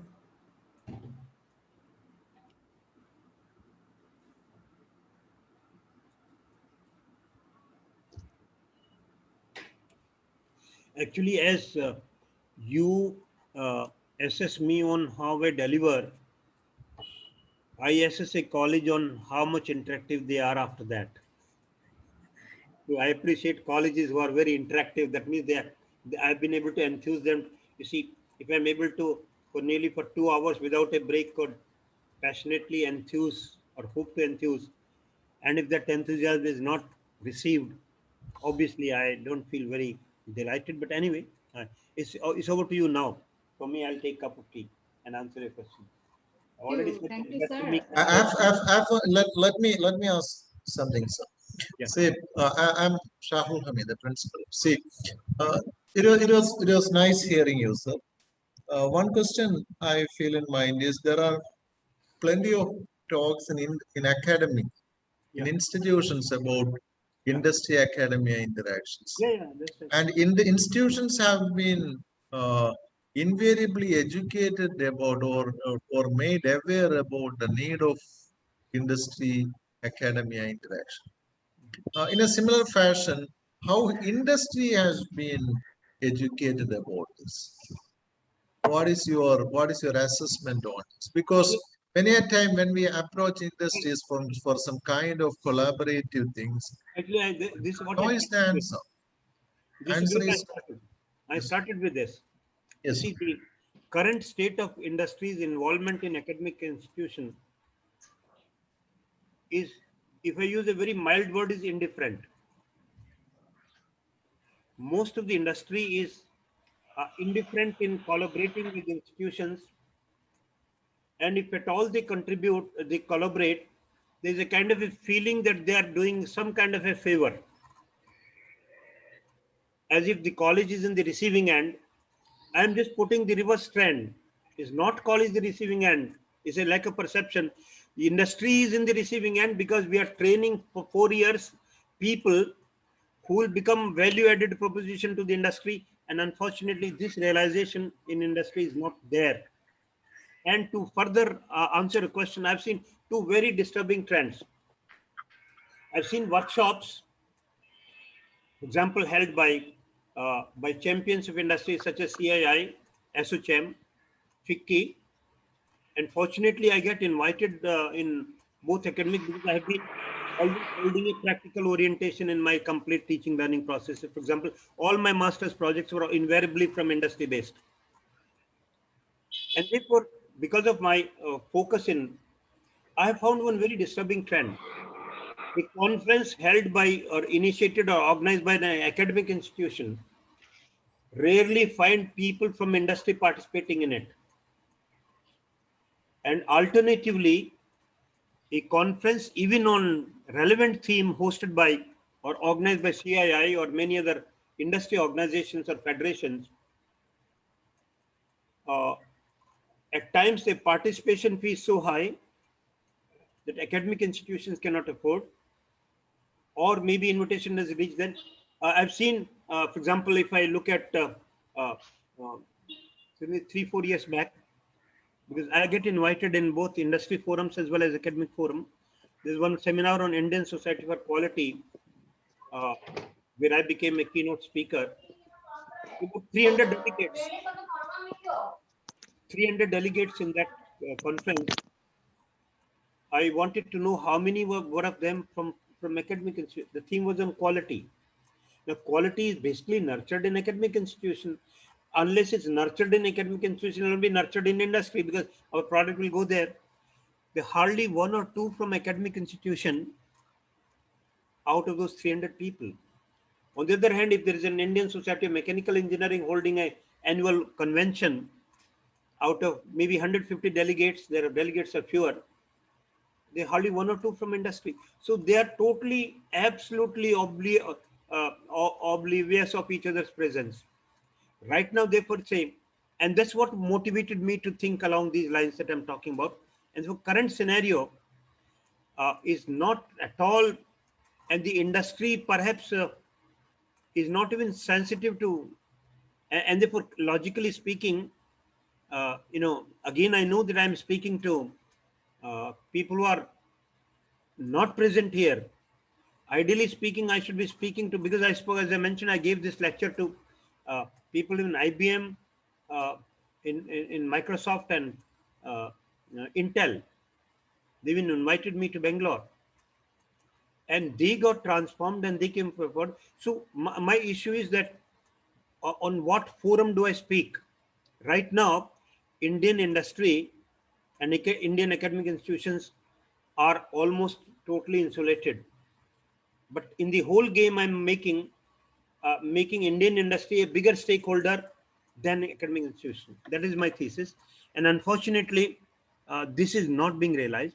Of course, when I use the word industry, it's a big word. Anyway, so there could be small company, and somebody was in the chat box was mentioning that individual company may not feel this need, but maybe consortium of industry. And this is what I'm saying. For example, CII is a consortium in industry, or your local bodies, industrial associations. So to me, unless the industrial associations and CII and SOCHM and FICCI as a major custodian of the network recognize this and then impress upon their individual partners to come forward, But then to me, even an individual company at a micro level, affiliation would lead to micro level contributions. So even a small company in the neighborhood recognizes you, and then they can become a big major beneficiary the moment they recognize. Unfortunately, the profit making 2% of CSR they anyway would have to spend. Let them be spent on handholding a college. So right now the recognition is of the need by industry is rather low, and they'll perhaps send a representative in that annual seminar that you'll hold on Indian academic interaction. That's what I started with. I've been hearing this seminar for the last 53 years. Started in 68 in IIT Delhi. Similar sentiments expressed or similar apprehensions expressed is not going to take us anyway further. And that's what motivated me to think out of the box in proposing this. It could still be a wishful thinking, but I believe that if genuinely taken in the right spirit, this could be good for both Indian industry as well as Indian academic institution, and more for Indian industry. Okay. Maybe form groups, consortium. Somebody had this consortium. Yeah, I agree with it. A smaller company can't do it, but together in a cooperative form, they together as a cooperative, they can form a cooperative and handhold an institution in the neighborhood. Attach an institution like a hospital attached to a medical college, in which many things would happen once this happens. Okay. Yeah. Thank you very much, sir, for such an informative session. In fact, I'm glad to say that we have been following almost 80% of what you suggested, especially in having projects with industry, co-guides, with them having to attend our own symposiums or conferences. Then they are part of the comprehensive viva or the project viva. As experts, they come on. Then the laboratories also, to a greater extent, we are collaborating with them also. But most of the time, what happens is, in the case of a project, the ultimate the outcome that they expect, we may not be able to achieve through our students because of the time constraint raised by the university. And we hope that it will be better when we are capable of having our own curriculum in an autonomous situation. There's of course autonomy always helps. I'm not coming on that autonomy. Yeah. And I'm actually just like to presume that you're autonomous, and this way so you can do what you want to do. Yes. I presume that you're autonomous because only if you're not even autonomous, you can't even do you can't change a curriculum. So therefore, my prerequisite of my presentation is that you can do what you want to do. Only then it makes sense to advise what I'm suggesting. But then what I felt that perhaps if you see, what you are saying is 80% you're doing. It's only operational. My suggestion was 3 level. Yes. It's only operational initiative that is a board of studies. Again, notional. The person I found my own experience in my board of studies, I put at least one industry person, and many times his non-availability due to other pressures. So they need to recognize that it's not paying lip service to academy. It's in their interest. They should leave every other job and come and make a presentation board of studies, because it will affect them for a long time to come. So that degree of realization is missing. Then equipment donation, software donation. Yes. Software donation, equipment donation, even the entire lab being donated. New labs, yes. Very expensive labs. Yes. And therefore you may not have the state-of-the-art facility because you can't invest in it. Let the entire facility of the lab be developed by them, and you give the name to that institution. That will be Intel Lab. I call them you put you Intel Lab. Yes. You give the name. So that kind of is a major strategic, initiative. I don't think many colleges are having. If you have any lab donated, full lab donated by college, by industry. So we have something set up by the industries department themselves. We have a testing lab set up by the state industries department themselves. Yeah. That's good. But that's only state industrial department. Yes. Talking with the industry itself. Industry itself, we are in the consultations procedure right now. Yeah. Because as I said that right now, major funding is coming from the government sources. But in developed world, 80% 90% of the research funding comes from the private sector, the industry sector, not the government sector. And therefore, that kind of scenario can only happen. And big industries like multinationals, at least they come forward. But problem is with them, and I try to convince them. Thank you very much, sir. Okay. Now somebody's asking me that something was on the chat box which Some questions on the chat box, sir. I'll read it out. Sir, the mass recruiters like the software firms are mainly interested in academia partnership, maybe mainly owing to the huge training cost. Again, what can be the benefits that can be listed to technical firms to have academia collaboration? Yes, this is what I said, that you see, if they have collaboration, if you have collaboration, that the huge amount of money they spend in training and retraining them can be saved. And this investment in improving the quality of education is much less. If a stitch in time saves 9. Many things they have to unlearn what they learned and relearn. So that huge investment in retraining them can be saved if you help them in right training right on day one. So the companies, some good companies are doing it. Plus you save and you're contributing good cause CSR money. Corporate social responsibility is 2% of your profit is a huge amount of money. So therefore, industry can gain enormously, and then it gains in shaping the Indian talent. Quality of graduates who are coming forward, and then look at a major, bigger societal contribution. With higher employability, we will be able to really avail the demographic dividend. Otherwise, if these people are not employable and they get their degree, a large number of unemployed graduates can become a demographic disaster. A lot of social issues can crop up if they remain unemployable for long. So why not? So therefore, to me, industry has to come out of pure money-making mindset, come forward and look slightly in a longer time perspective in enhancing competitive advantage through hand-holding and nurturing talent. So nurturing talent requires a very visionary leadership on the part of industry. Only visionary leadership of many big companies are doing it. I am expecting this to happen in a smaller way. Big companies can support in a big way, but even small companies can support in a smaller way, because to me, even in SME, by involving in students and faculty, because the current scenario of SME in India is that the productivity of SMEs is much less compared to the organized sector or the higher sector. So because of the focus on quality, technology, cost reduction, by involving the college and its students, even SME can gain in a big way, which otherwise may not compete with a bigger partner. So they need to realize this, and therefore what it calls visionary leadership on the part of industrial ownership.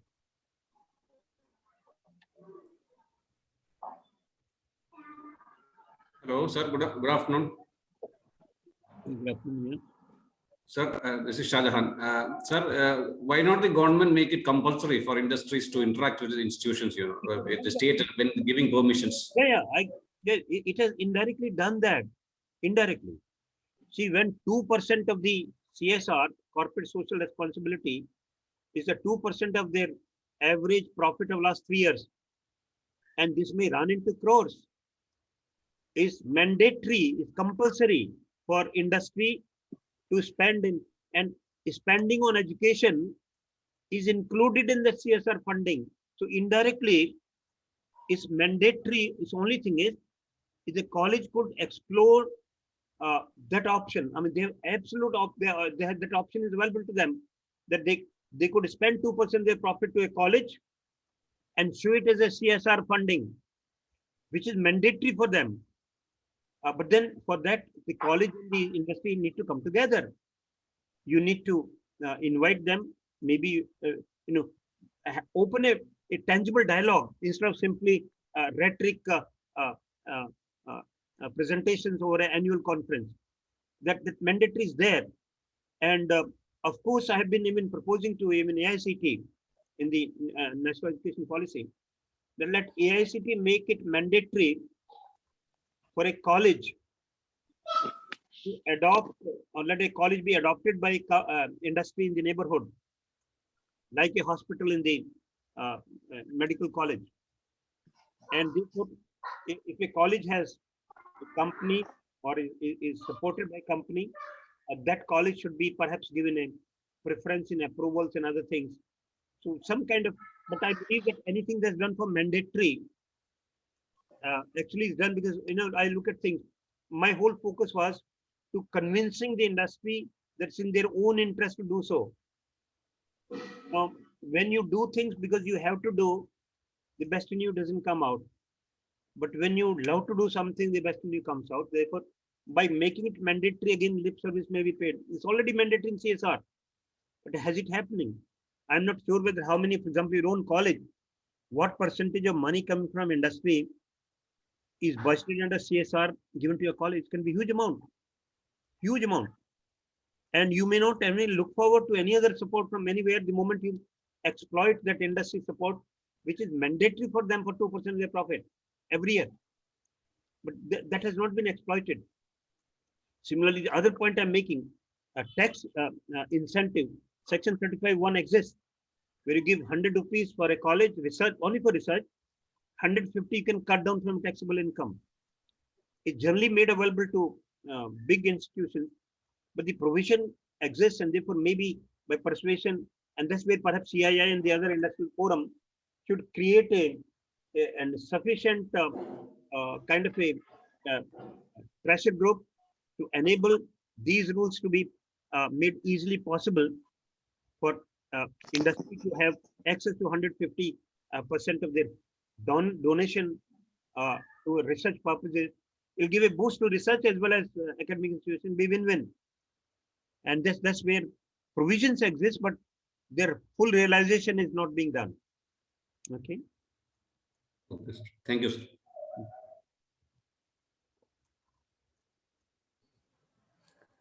So there is another question in the chat box from Professor Imtiaz. He asks, should the government come forward and push the industry to involve in a big way? That's what I'm saying. You see what I'm saying. This is what I said. The government should come forward in a big way in the sense that there is a greater sensitization. For example, the kind of theme that I'm building. If the government buys this argument from me, that in the interest of the industry to nurture the industry, that they do handholding to the college. They perhaps, but once again, I'm saying if you do something mandatorily, you may, unless your heart comes forward in, see, there's a difference. You're doing something which you have to do.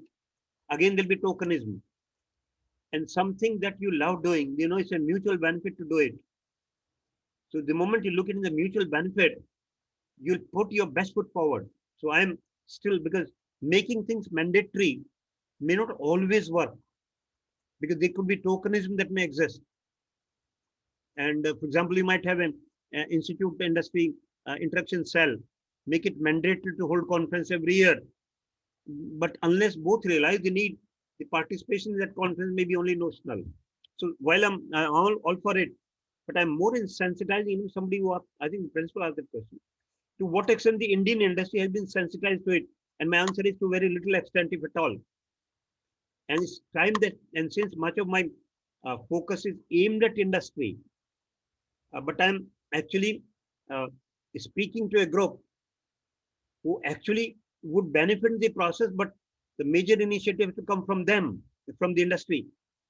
And maybe some of you can, if you find there's a logic in what I'm saying, you start sensitizing the industry in your neighborhood. And let's see if there's some change of heart or mindset in that.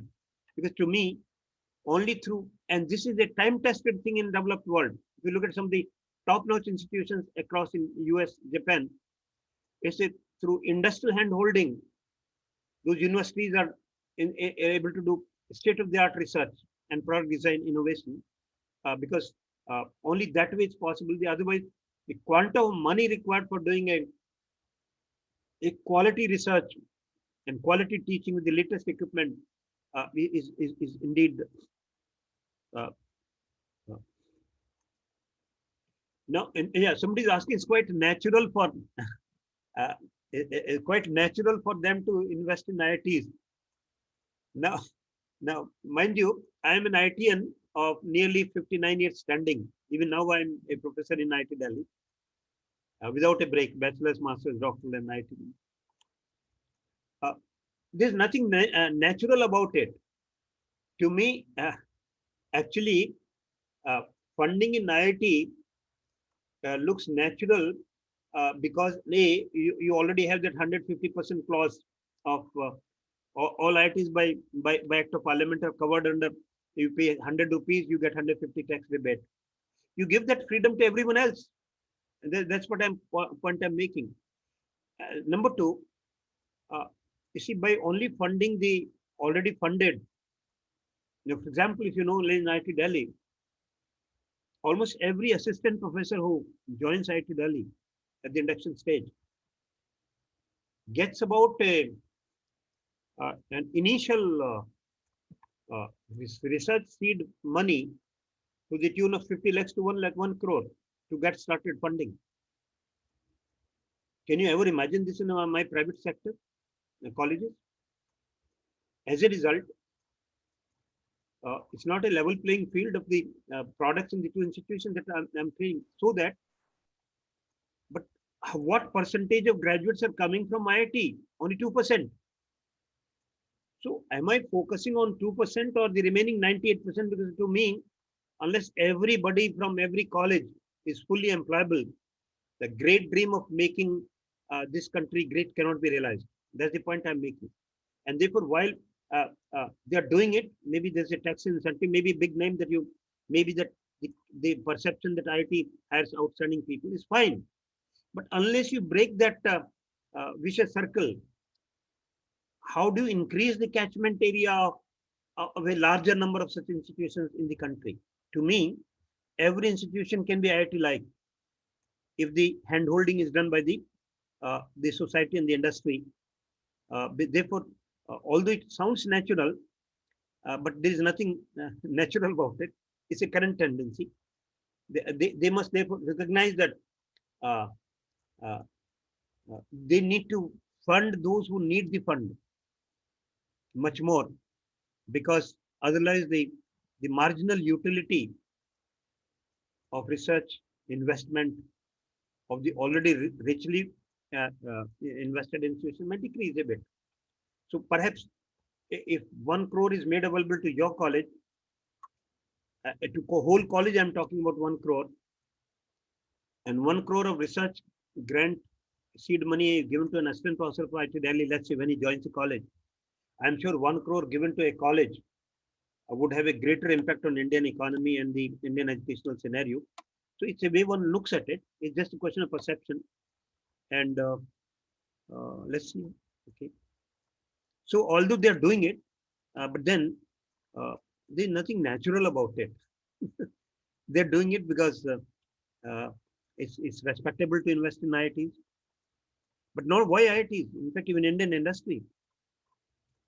Do you know that some of the industrialists in India, from India, have donated very huge amount of money to great institutions such as MIT, Wharton Business School, Harvard, huge amount of money. But then, if they had done it to the Indian institutions, perhaps the role in nurturing Indian education would have improved very substantially. It's a question of how we look at it. I mean, to me, from a national perspective, I believe that the first obligation is to invest in, donate in nurturing Indian education system in a big way. Although you may carry big names, but then make Indian names big. That's the point I'm making. Make all institutions as good as IIT-like by richly adopting them. But then it's a wishful thinking. Let's hope. But to me, since you, that's the way that I've been faced. And since you gave me this topic, the choice of this topic was yours. I shared my views. I still believe that there's a sense in what I'm saying. It may not be easily implementable in the short run. At least let's begin with the operational level, gradually increase the level of interaction to tactical and eventually strategic interventions. Perhaps it's worth trying. Okay.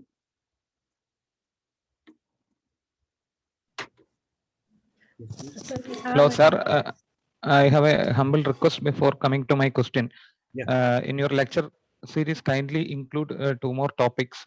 One is curriculum development, and second one is assessment methods. Because we are starting with our autonomy curriculum development and all, that will give a lot of insight to us.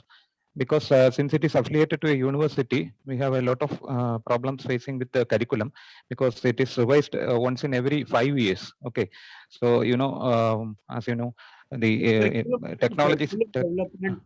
Curriculum development, if you revise every 5 years, is not a great thing. Knowledge doubles every 2 years. And Here it is in our university, it is once in every 5 years, sir. So what is happening is not a great thing. okay. Almost certain degree of marginal improvement should take place every year, and a major transformation can take place after 3-4 years. But even every year, incremental changes can be done. Okay. Maybe coming to the autonomy status, we may be able to revise it every 5. I think actually, your main autonomy. Actually, what I found from college is what, and at times it gives me a slightly dampens my enthusiasm. I'm speaking genuinely to enhance the quality of the institutions I'm talking to. But their main interest seems to be getting autonomy. My contention is, if you enhance quality, autonomy would come. But if you get autonomy, don't focus on quality, autonomy can be actually, can harm you. So therefore, overemphasis on autonomy that I'm seeing in the institution I'm talking to, perhaps is a very short-sighted approach. To me, I'm looking at the long-term interventions in enhancing quality of education. Autonomy would come. And it's true that if you're autonomous, you can do things much better, much more. But then it is not necessary that once you're autonomous, you'll do all good things. If you're made autonomous, you'll wind up all costly departments and make all departments which are low cost of education and increase the number to. I'm aware of certain private universities in India who do not come under the AICTE, admitting 1,500 students, 2,000 students in a particular bench of knowledge. If that is the autonomy, maybe somebody else can address that better. To me, autonomy is that without losing focus on quality, you should be free to do what should be done to enhance quality. That's how I look at the role of autonomy. To me, autonomy which helps quality is worth it. Autonomy which comes in the way of quality is not worth it in the long run, because if you offer quality, the product, if you offer the quality, the customer returns. Everybody come to your college. If you don't offer quality, the product returns. So don't think that by enhancing your autonomy, more admissions is a short-sighted thing. But anyway, I'm sure your college, I'm told that you're getting #1 status in Kerala. If they don't make you autonomous, whom do they make autonomous? It will come, but don't be over obsessed with autonomy. It should come. Sir, there are some problems with the assessment methods, also conventional methods given by the university. So during this process, I think we expect a lot of inputs from your side for the assessment process also. Look, actually, what the inputs of assessment, faculty assessment you're talking, or which assessment? Students assessment, sir. Students assessment. Assessment methods from the curriculum side, examination side. Examination. Okay. Yeah, I can actually enough. Perhaps my only experience of being in a technical university when I was Vashal for UP Technical University Lucknow for 3 years.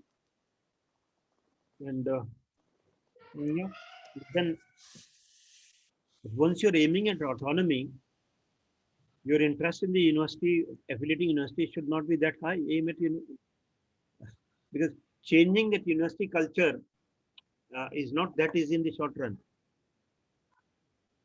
And by the time you hope to change that culture, you might become autonomous. Anyway, I'll perhaps, you see, I had given topics which are of interest to me, something that are of interest to you. I may not have the competence to handle that so effectively. But I'm willing to be a part of the dialogue by way of an interactive workshop on those issues. But if you're interested in faculty performance appraisal system or uh, how to measure the quality of the college or the university. For example, what I had introduced in UPTU was the UP Technical University Academic Excellence Model Award, which was implemented for 3 years. The governor of Uttar Pradesh used to give the college the best award. Now, how to holistically on a 10-point factor, how to evaluate the quality of a college and benchmark it uh, with the academic excellence. That was a model that I developed myself and implemented for 3 years. UP Technical University Academic Excellence Award model. And some good college that gave an impetus to quality to many institutions and really made a difference. Okay. Thank you, sir. Thank you very much. Okay. So there is a question in the chat box from Dr. Annie. She asks, is it not possible for the industries to list the requirements projects with the higher education sector, such as AICTE, and these projects could be worked on by institutions as projects assigned by AICTE? This Yeah, could drive association with a bigger company irrespective of the region. This is okay. This is fine. I think it's all possible, but that means what you're looking for. You're looking for AICTE or CII to be mediator. Yeah, I mean, they play the role of a mediator is fine. What I'm saying, if both recognize the need for each other, it can even be directly done. But definitely as a mediator, as a facilitator, and I think AICT is already doing this job, identifying the internship, the room for internship, already in the list of institutions, industries which have agreed to take up students for internship. They're already doing that role. CII, although they have uh, an education sector, but to what extent they're actually doing it is, I'm not sure, but AICT is definitely involved. And this should be done. I mean, the point I'm making now, of course, what I recognize that perhaps an individual college may not have the strength or capability to transform the existing mindset in a big way. So you need some kind of a joint effort on the part of powerful groups or associations or consortiums or AICT or other regulatory bodies to focus on this kind of thing. And this point is well taken. And of course, the government should also, as coming forward, liberally permit funding to a private institution with the same tax benefits as are made available to IITs. Because after all, we all belong to the same system, same country. And if somebody contributes to the research to me, and I'm able to improve the quality of my research, finally the country gains. Therefore, this clause of encouraging investment in research by the part of industry and even philanthropists, even general public. If I spend 1 lakh, I get 1.5 lakh tax incentive only for research purposes or targeted research, socially relevant research. It might make a difference. And but yes, true that an organized effort is required on the part of maybe bigger stakeholders to facilitate this process. Yeah. Okay. All right. Are there any further queries? Yeah, I mean, at least I'm happy that there's some degree of interaction that you fellows are showing. Very good. I'm very happy with at least there's some degree of interaction. In the other, one of the institutions that I spoke to, after 2 hours, I was told, sir, your lecture was so clear cut, there's no question of any question. Okay, fair enough. Unless you have some questions, because the idea of academic debate is that we don't need to agree. If there are people who have a counter view, I'll be very happy to look at the counter view. Hmm?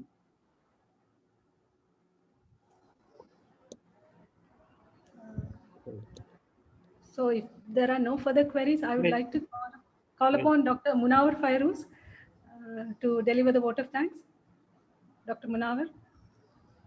Yes, thank you, ma'am. So, good afternoon, all. Respected Principal Dr. T. Shavalamid, our Chief Guest, Dr. Prem, coordinates faculties and participants. On behalf of TKM College of Engineering, I take this opportunity to thank Dr. Prem for delivering a thought-provoking session on industry interaction. Sir, it was quite amazing to see the kind of energy you maintained throughout a 2-hour session, even without taking a sip of water. That is quite an inspiration, especially for junior faculties like me. Throughout the speech, we have seen a very different approach, which seek a proactive involvement of all stakeholders, such as industry, parents, institute itself. Sir, we also believe that proactive involvement of industry is extremely important to bridge the gap between employability and academics. As he rightly mentioned, it is high time to realize the role of industry in enhancing the quality of graduates by investing on them financially, as well as in terms of guidance and like mentoring process and all. And ultimately, the ultimate gainers are the society itself. Once again, let me thank you for the wonderful session, sir. Thank you very much. Thank you, and all the best. Thank you very much. I'll now sign off.